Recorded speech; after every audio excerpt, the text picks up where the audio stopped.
Hi everyone, I'm Eric from Lonesome Reader, and this is my book haul video for October. These are all books which are being published in the UK in October that I'm very excited about reading. So I'm going to start with a group of books that were sent to me from Vintage. These are being published by Vintage Classics. They're all Virginia Woolf's books, reprints of Virginia Woolf's books in these beautiful new editions.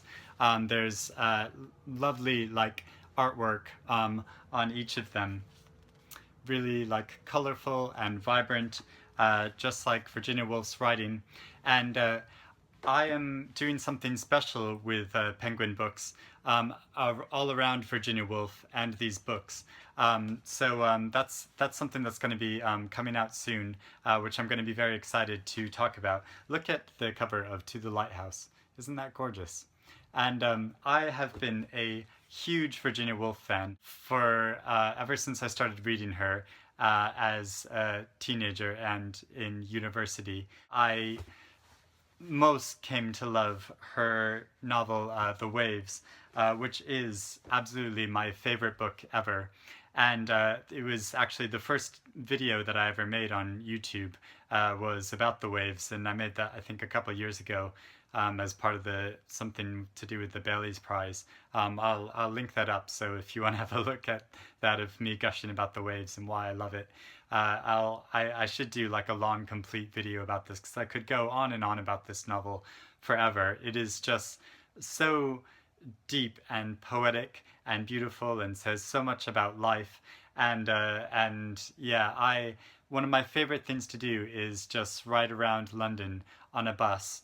I have a copy of The Waves on audiobook, and listening to it in my head and sort of seeing the city just unfold around me as Virginia also writes about it. So yeah, these are absolutely lovely editions, and I'm so happy to have them on my shelves now, because I actually collect a lot of editions of The Waves, and this is absolutely lovely. So these are books to really look out for, and if you haven't read Virginia Woolf before, do try.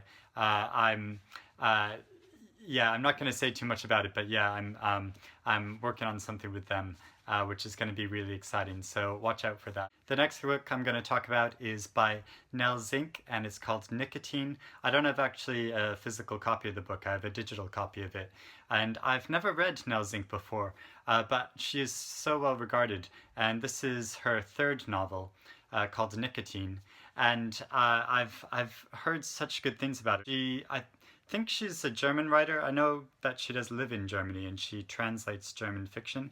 But yeah, this novel sounds quite crazy. It's about a woman who's a sort of conservative business type woman named Penny, and she inherits her father's house after her father passes away.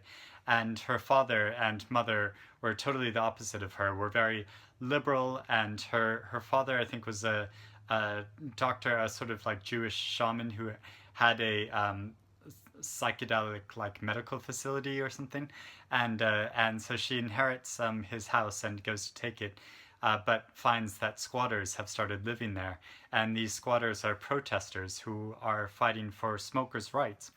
And so it's about her experiences with them, and with one in particular who she develops, I think, a bit of a romance with. I think it sounds like a really interesting premise, because it's this sort of clash between generations. You know, usually it's the other way. It's the children who are rebellious and more liberal against their conservative parents, but in this case it's the inverse. And so I'll be really interested to see what it's like, and glad to finally try her fiction for the first time. And so I don't know, have any of you read any Nell Zink before, and do you like her books, her first two novels? Let me know in the comments below. Next, I am so excited to read Margaret Atwood's new book, Hagseed, and this is put out by Hogarth as part of their Hogarth Shakespeare series. They've put out 3 books before of famous authors who've done their remixes of Shakespeare classics. And I read The Gap of Time by Jeanette Winterson, which is her version of The Winter's Tale, which is so beautiful. It is a gorgeous book. I've like I sort of started out as a huge Jeanette Winterson fan, and then I sort of like went off her for a while. And but then like recently, her recent books that I've read, I've absolutely loved. And The Gap of Time is an amazing book. And I also read Anne Tyler's book, Vinegar Girl, which is her remix of The Taming of the Shrew.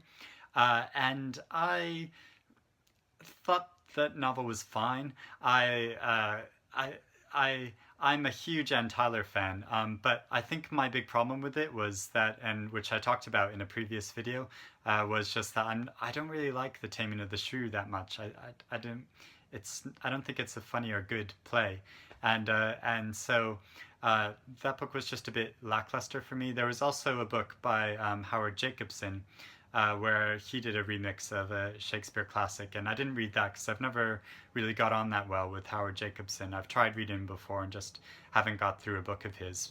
Maybe I haven't given him a proper chance, but I am very excited about this and have really high hopes for it. It is Margaret Atwood's version of The Tempest, and I think that's such a great subject for her to take up.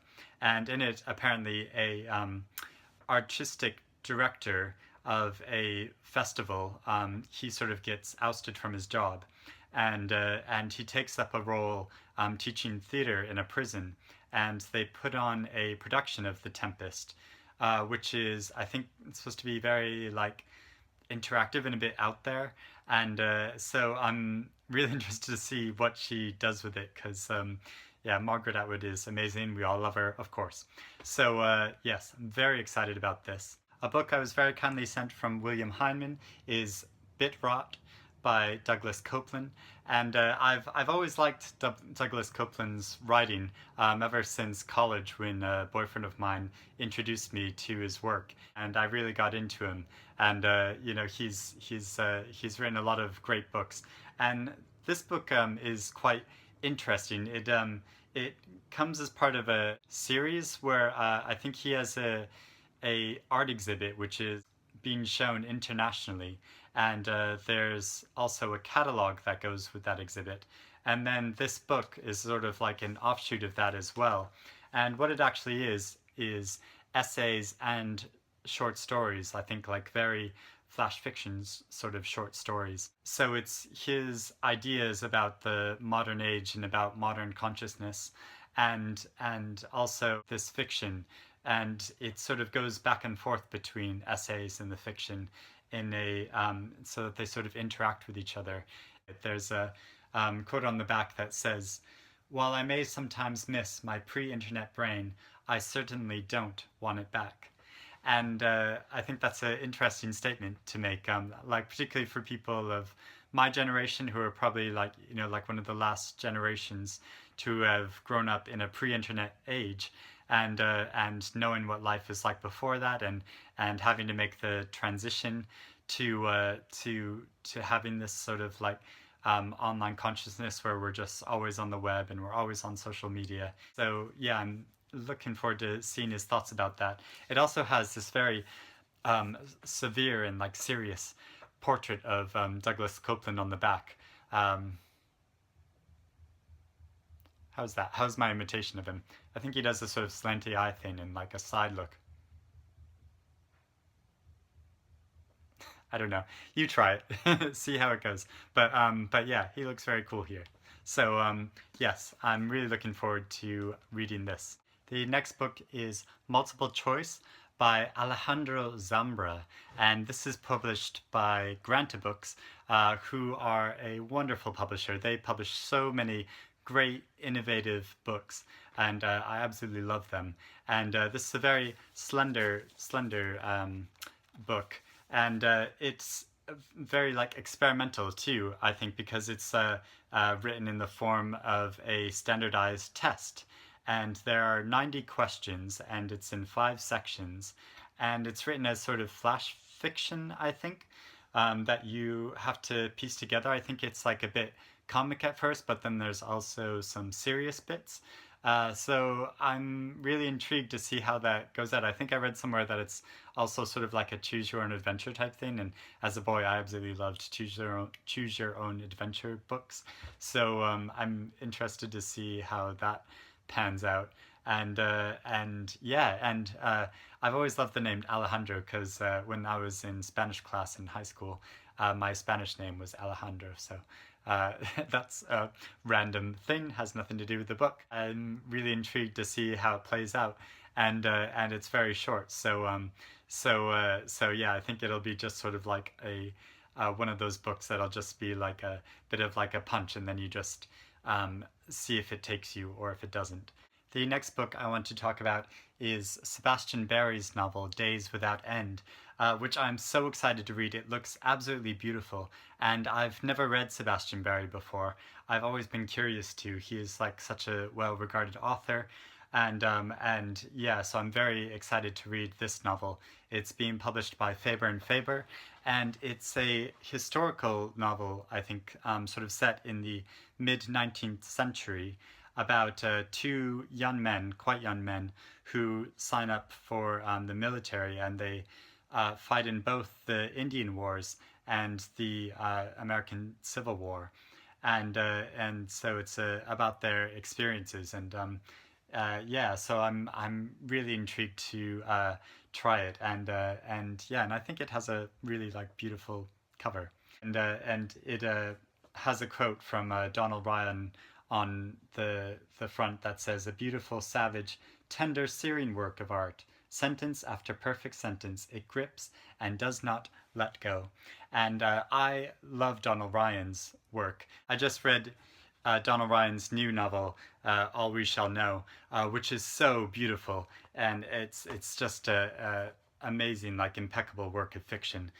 So I really trust his opinion, and yeah, really excited about this novel. The next novel, which I am so excited about, is Ali Smith's new novel Autumn. I was lucky enough to see her give a short reading from this and a Q&A, the actually first time that she's ever read from it at the publishers, and it's about what's like happening in Britain right now. She's been planning this novel and this series of books. There's going to be 4 books, each with the title of a different season, and she's been planning them for a long time. And she was working on it at the beginning of this year, and then she realized what was happening politically, what was happening in the society around her, and she suddenly changed it all. And she put so much into it about what's happening in the country right now, and yeah, I'm so excited to see what she does about it.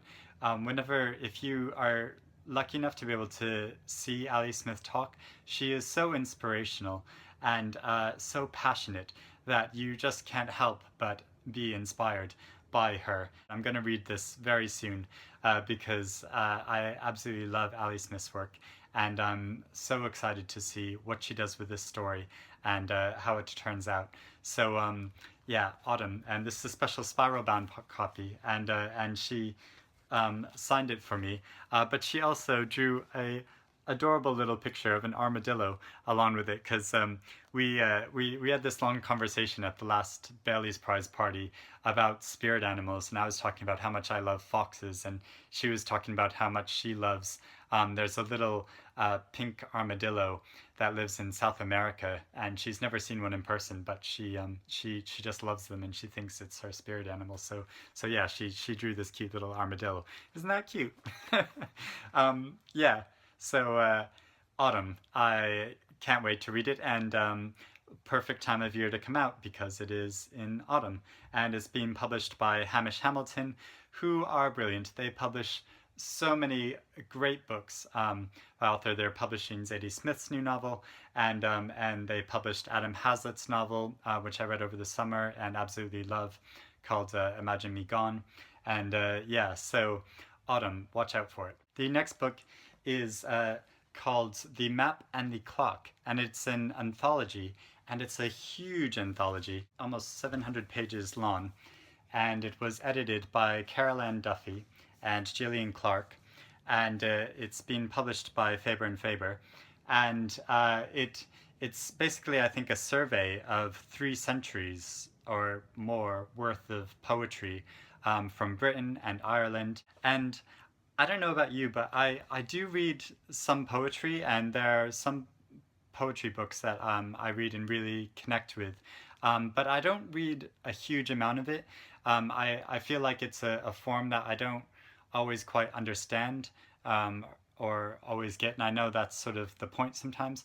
But yeah, I can feel like a bit alienated from it sometimes, and I think that's just because I don't have a strong background knowledge of poetry. Like I never studied poetry the way I studied literature and novels and short stories.